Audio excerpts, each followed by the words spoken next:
நீ விற்கப் போவது ஒரு அடிமையை அல்ல, ஒரு எஜமானனை. நான் வர்றேன், சந்தையில் போய் என்னை ஏலம் விட்டு விற்றுக்கங்க. ஒரு கண்டிஷன் என்ன, சந்தைக்கு நான் போகிற போது நீங்கள் மரியாதையாக பின்னாடி வரணும், நடுவில் ஓடிடக்கூடாது, தப்பிச்சு கிப்பிச்சு எங்கேயும் ஓடிடக்கூடாது. 4 பேர் மரியாதையாக வரணும், சந்தையில் என்னை விற்றுட்டு தான் போகணும். ஏன் தெரியுமா, உங்களுக்கு காசு இல்லை, என்னை விற்றா காசு கிடைக்கிறீங்க. உலகத்திலேயே அழகான விஷயம் மற்றவங்களுக்கு உதவியாக இருக்கிறது.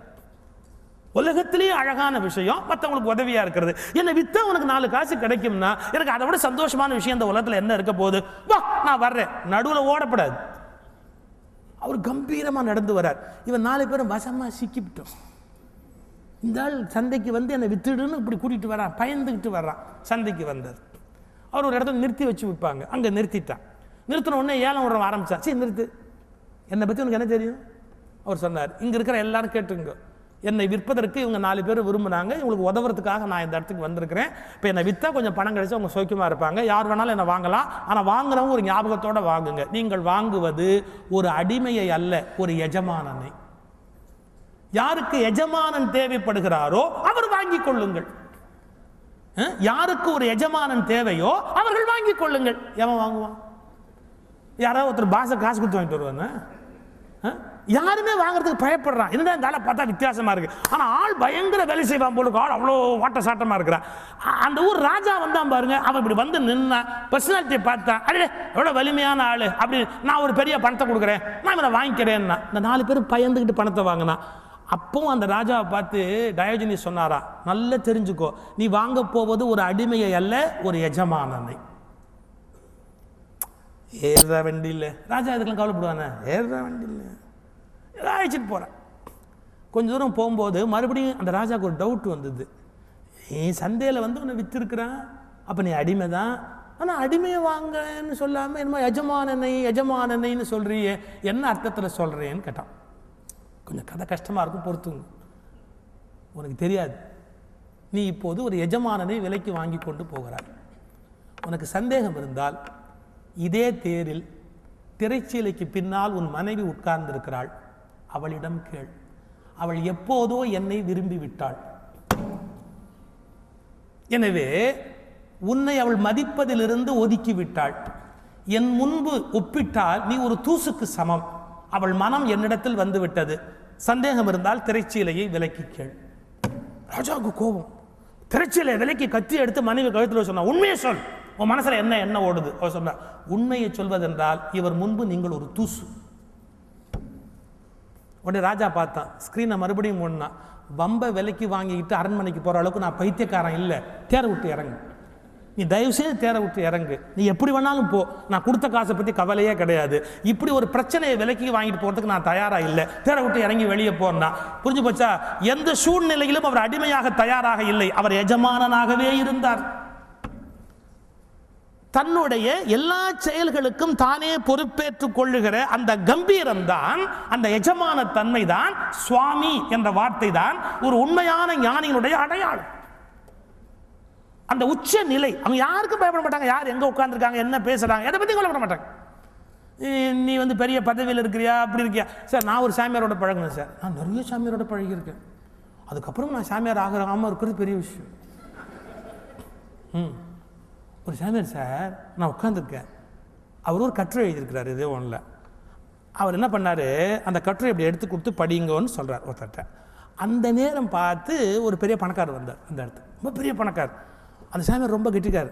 அந்த கார் கதவு சாத்துறதை வச்சே சொல்லுவார், என்னன்னா பென்ஸ் வருதும்பார். அது மாதிரி மாருதியில் வந்திருக்காண்டா உள்ள விடாது, மாருதினா வரக்கூடாது, பென்ஸ்னா வரலாம். அவர் ஸ்டேட்டஸ்லாம் அவருக்கு இப்படியே தெரியும். அந்த பின்னாடி கதவை சாத்துற சத்தத்தில் கண்டுபிடிப்பார், பென்ஸில் வந்திருக்கான், மாருதியில் வந்திருக்கிறான், யார் என்ன ஏதுன்னு. ஒரு பெரிய பணக்காரர் பென்ஸில் வந்து இறங்கினார், உள்ளே வந்தார். ஓ நல்ல நேரத்துக்கு வந்தேன் அப்படின்னு அந்த கட்டுரையை விட்டு கூட படிக்கிட்டு, அந்த கட்டுரை கொடுத்து நான் அவனை எழுதிக்கேன் பார் படி அப்படி. அவர் படித்தார். சுவாமி பிரமாதமான கட்டுரை, பிரமாதமான கட்டுரைன்னார். இந்த பிரமாதமான கட்டுரைன்னு ஒன்று சொல்றார், நீ பாராட்டிவிட்டா இந்த உலகத்தில் எல்லாருமே பாராட்டின மாதிரி, இந்த உலகத்தில் எல்லாருமே பாராட்டின மாதிரி நீயே பாராட்டிவிட்டே, அப்போ தான் நிச்சயமாக பெரிய கட்டுரை தான் அப்படின்னார். இதை சொல்லும்போது சார், இந்த பென்ஸ் காரில் வந்தவரை இவரை பாராட்டின போது குவாலிஸில் வந்த பணக்காரர் முகம் வாடி போச்சு. நாம் இவ்வளவு நேரம் சிஷியனா பக்கத்தில் உட்காந்துருக்கோம், நம்மளை விட இன்னொருத்தனை இவர் பாராட்டி விட்டாரு அப்படிங்கிற வருத்தத்தில் இவன் முகம் வாடி போச்சு. அவர் எப்பேற்பட்ட ஆளுங்க நீங்கள். இவனையும் பார்த்துட்டார். இந்த பென்ஸு கும்பிட்டு எந்திரிச்சு அந்தாண்ட போன உடனே அந்த குவாலிஸ்ட்டை சொல்கிறார், என்ன நான் அவனை பாராட்டிட்டேன்னு ஒன்று உனக்கு வருத்தமாக போயிடுத்தேன். அவனுக்கு புரிஞ்சுட்டா அடிமடையன் அத்தனை பேருக்கும் புரிஞ்சுட்டுதான் அர்த்தம். இந்த மடையனுக்கே புரிஞ்சுட்டுன்னு வச்சுக்கோ, எல்லாருக்கும் புரியுங்கிற அர்த்தத்தில் சொன்னேன். அதை அவன் பாராட்டுன்னு நினைச்சுட்டு போறான். எனக்கு அப்படியே தூக்கி வாரி போட்டு, ஒரு கணத்துக்கு முன்னாடி எதிரில் அவ்வளோ புகழ்ந்துட்டு அடுத்தாப்புல இவங்கிட்ட அப்படி இகழ்ந்து பேசினா பாருங்க. தான் என்ன நினைக்கிறோமோ என்ன சொல்லுகிறோமோ அந்த சொல்லில் தூய்மை, அந்த செயலில் தூய்மை, எண்ணத்தில் தூய்மை, அதை பற்றி கொஞ்சம் கூட கவலைப்படவே இல்லையே. தான் என்ன நினைக்கிறோமோ அதை வெளிப்படுத்தக்கூடிய தைரியமும் திராணியும் இல்லை என்றால் அவன் எப்படி ஒரு குருவா இருக்க முடியும்? எத்தனையோ சட்டங்கள்ல எத்தனையோ சிக்கல்கள்ல பல பேர் வெளியே சொல்லுகிற கருத்துக்களை கூட வெளியில் சொல்லிய மகா ஞானிகள் இந்த நாட்டில் வாழ்ந்திருக்கிறார்கள். ஒரு உண்மை இருக்கு, அவங்க அப்படி சொல்லும் போது சில பேருக்கு பிடிக்காம போகும். That is different. உனக்கு பிடிக்குது பிடிக்கலங்கிறத பற்றி அவங்களுக்கு என்ன கவலை? சார் இப்போ நான் ஒன்று சொல்கிறதா தான் என் ஒய்ஃபுக்கு பிடிக்காதான் யோசிச்சு சொல்லணும். ராத்திரி சாப்பிடணுமே, இப்போ உனக்கு பிடிக்காத விஷயம் நான் சொல்லிட்டேன்னு வச்சுக்கோ, அதை குழம்புல காட்டிட்டானா என் நிலைமை என்ன ஆகுது? நான் கொஞ்சம் காஷியஸாக சொல்லணும். இப்போ நான் 2 பேரும் கல்யாணத்துக்கு போகிறோம், சாப்பிட்றோன்னு வச்சுங்க, சாப்பாடு நல்லாவே இருக்குன்னா அப்படின்னு ஆரம்பிக்கும் போதே அவள் முகத்தை பார்த்தா அவளுக்கு அது பிடிக்கலன்னு சொல்லலாம். நல்லாவா இருக்கு? அவளை பகைச்சுட்டு நான் எப்படி சார் வாழ முடியும்? நான் குடும்பஸ்தன் இல்லையா? எனக்கு சில லிமிடேஷன் இருக்கு. நான் சுதந்திரமான மனுஷன் இல்லை, லிமிடேஷன் இருக்கு. சன்னியாசிக்கு என்ன அடிமைத்தனம் இருக்கு? அவங்க வாட் எவர் தே ஃபீல், என்ன தோன்றதோ, அவங்க என்ன மனசுக்கு படுறதோ ஸ்ட்ரைட்டாக சொல்லலாம். அதில் ஒளிவு மறைவு இன்ஹிபிஷன், அதுக்கு மூடி மறைச்சு 4 வார்த்தையை போடுறது எதுவுமே தேவையில்லையே. அந்த உயர்நிலை தான் மகா நிர்வாணா. அதாவது அவங்க சொல் செயல் எல்லாவற்றிலுமே ஒளிவு மறைவு கிடையாது, உயர்ந்த நிலை. நான் டயோஜினிஸ் பற்றி சொன்னேன். இன்னொரு சம்பவம் இருக்குது. டயோஜினிஸ்ட்டு அலெக்சாண்டர் போகிறான். நான் அதுக்கு நடுவில் இன்னொரு இடத்துக்கு போயிட்டு வந்தேன். டயோஜினிஸை பார்க்குறதுக்கு அலெக்சாண்டர் போகிறான். அவன் வந்து உலகத்தை பிடிக்கணுன்ற எண்ணத்தோடு போகிறான். அப்போ டயோஜினிஸ் எப்படின்னா உடம்புல ஒரு சொட்டு துணியில் வானத்தை ஆடையாக அணிந்து கொண்டு படுத்திருக்கிறார். பக்கத்தில் ஒரு நாய் வேறு, அவருக்கு ஃப்ரெண்டு அதுதான். அந்த நாய் வேறு பக்கத்தில் உட்காந்துருக்கு. இந்த நாயோட உட்காந்துருக்கிறார். அலெக்சாண்டர் போனவன் அவர்கிட்ட கேட்டான், நான் அது மாதிரி படையெடுத்து போகிறேன்னு. என்ன படையெடுத்து என்ன பண்ணுவேன் அப்படின்னாரு. ஆசியாவை அடிமைப்படுத்துவேன்னா. அப்புறம் 5 கண்டத்தை அடிமைப்படுத்துவேன். அப்புறம் என்ன பண்ணுவேன் அப்படின்னாரு. அப்புறம் என்ன பண்ணுறது, படத்துக்கு ஒன்றுமே இல்லை, ரெஸ்ட் எடுக்க வேண்டியது தான். அவர் உடனே நாயை எப்படி பார்த்தார். 5 கண்டத்தை பிடிச்சிட்டு ஒரு ரெஸ்ட் எடுக்க போகிறாராம். என்ன நாம் இப்போ அதுதானே பண்ணிக்கிட்டு இருக்கிறோம். இப்போ நம்ம 2 பேரும் என்ன பண்ணிக்கிட்டு இருக்கோம்? நாயோட கேட்குறா, நாயோட பேசுகிறார். இப்போ நம்ம என்ன பண்ணிக்கிட்டு இருக்கோம் 2 பேரும் இல்லையா? நம்ம ரெஸ்ட் எடுத்துக்கிட்டு இருக்கிறோம். இந்த கிறுக்கு பையன் எல்லாம் முடிச்சுட்டு வந்து ரெஸ்ட் எடுக்க போகிறானா? எனக்கு புரியவே இல்லை. ரெஸ்ட் எடுக்கிறதுக்கும் படை எடுக்கிறதுக்கு என்ன சம்மந்தம் இருக்குது? அது இப்போயே எடுக்கலாங்க. அலெக்சாண்டருக்கு ஷாக். ஆனால் அது எப்படி ஒத்துக்க முடியும்? என்ன சொன்னேன், அதுக்காக பாதி வழியில் திரும்ப முடியுமான்னா? பாதி வழியில் திரும்ப முடியுமா? இதுக்கு டயோஜினிஸ் கேட்டார், எவன் தான் பயணத்தை முடிச்சிருக்கான்? பாதி வழியில் திரும்ப முடியுமாம்னா எவன் தான் பயணத்தை முடிச்சிருக்கான்? நீயும் பாதியில் தான் திரும்ப போற. அவர் சொன்ன வார்த்தை பலிச்சது. ஏன்? அலெக்சாண்டர் தன் படையெடுப்பை முழுக்க முடியல, பாதியில் திரும்பி வந்தான், வாழ வழியை செத்துப்பிட்டேன். அவன் சொல்றார், எவன் தான் பயணத்தை முடிச்சிருக்கான், நீ எங்க பயணத்தை முடிக்க போற அப்படின்ட்டு. நான் எப்படியும் பார்த்தேன். ஏன் இவர் போய் ரெஸ்ட் எடுக்க போறாரா? எல்லாம் முடிச்சுட்டு வந்து ரெஸ்ட் எடுக்க போறாரா? நம்ம பேர் இப்போ ரெஸ்ட் எடுத்துக்கிட்டு இருக்கிறோம். இந்த அலெக்சாண்டருக்கு அவமானப்பட்ட கோபம். 2 அடி போனவன் திரும்பி வந்தான். சும்மா எனக்கு புத்தி சொல்கிற ஒன்றும் எதுவுமே வேண்டியதில்லைன்னு கடைசியில் ஒரு நாயை கொண்டாந்து பக்கத்தில் உட்காந்து வச்சுக்கிட்டு, ஒரு பந்தமும் வேண்டாம் பாசமும் வேண்டாம்னு சொன்ன நீ நாயோட என்ன பக்கத்தில் உட்காந்து பேசிக்கிட்டு உட்காந்துருக்க? உனக்கு எதுக்கு ஒரு நாய்? உனக்கு எதுக்கு ஒரு நாய்? பேச்சு துணைக்கு ஒரு நாய் வேணுமா?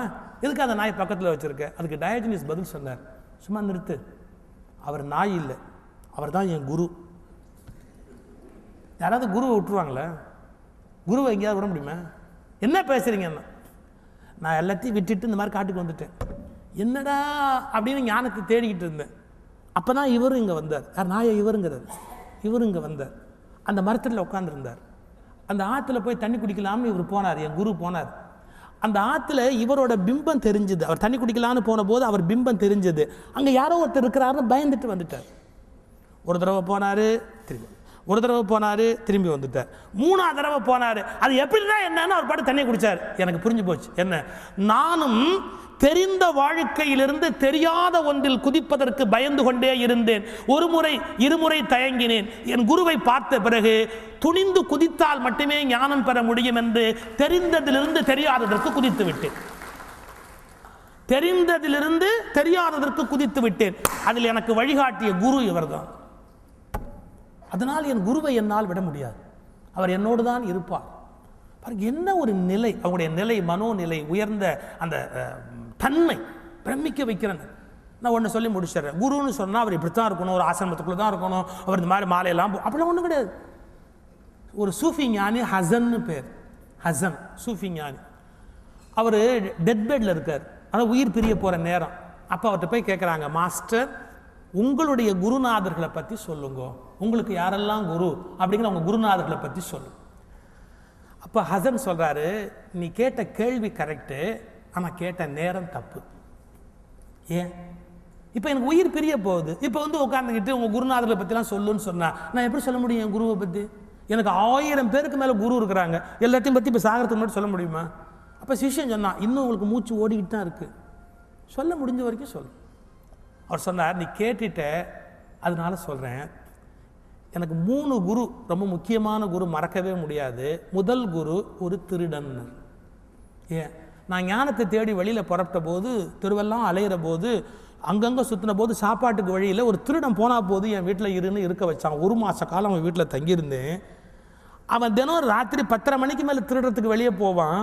திரும்பி அவன் வரும்போது ராத்திரி 3:30 மணி இருக்கும் வருவான். அவனுக்கு ஒன்றுமே கிடைச்சிருக்காது. நான் மெதுவாக கேட்பேன், ஏதாவது கிடைச்சிதா அப்படின்னு. அவன் ஒரு வார்த்தை சொல்வான், இன்னைக்கு கிடைக்கல, ஆனால் நாளைக்கு கண்டிப்பாக கிடைக்கும். இன்னைக்கு கிடைக்கல, ஆனால் நாளைக்கு கண்டிப்பாக கிடைக்கும். நானும் அவன் வெறும் பொருளை தேடியது போல் பரம்பொருளை தேடிக்கொண்டிருந்தேன். எனக்கும் அதே வசனம் மந்திரமாயிற்று. இன்னைக்கு கிடைக்கல, ஆனால் நாளைக்கு கண்டிப்பாக கிடைக்கும். இன்னைக்கு கிடைக்கல, ஆனால் நாளைக்கு கண்டிப்பாக கிடைக்கும். அந்த நம்பிக்கையை எனக்கு அவர் தான் ஊட்டினார். திருடன் எனக்கு முதல் குரு. ரெண்டாவது, இதே நான் சொன்ன டயோஜனிஸ் கதையில் வர நாய் மாதிரியே அவரும் ஒரு நாயைத்தான் சொல்றார். தெரிந்ததிலிருந்து தெரியாது குதிப்பதற்கு எனக்கு ஒரு நாய் கற்றுக் கொடுத்தது அப்படிங்கிறார். அவர் 2வது குருன்னார். 3வது குரு என்ன? ஒரு குழந்தைன்னு. எப்படி சார் குழந்தை குருவாக முடியும்? ஒரு குழந்தை ஒரு நாள் கையில் மெழுகுவர்த்தி ஏற்றி கொண்டு கொண்டிருந்தது. நான் அந்த குழந்தைய முட்டாளாக்கணுங்கிற எண்ணத்தில் ஒரு கேள்வி கேட்டேன். குழந்தை, இதில் மெழுகுவர்த்தியில் தீபத்தை ஏற்றிருக்கிறியே, இந்த ஒளி எங்கிருந்து வந்ததுன்னு நான் கேட்டேன். அந்த குழந்தைய முட்டாளாக்கணும்னே கேட்டேன், இந்த ஒளி எங்கிருந்து வந்ததுன்னு. அது ஃபோனை ஊதி அணைச்சிட்டு, இது எங்கே போச்சுன்னு பார்த்துல, அங்கேருந்து தான் வந்தது.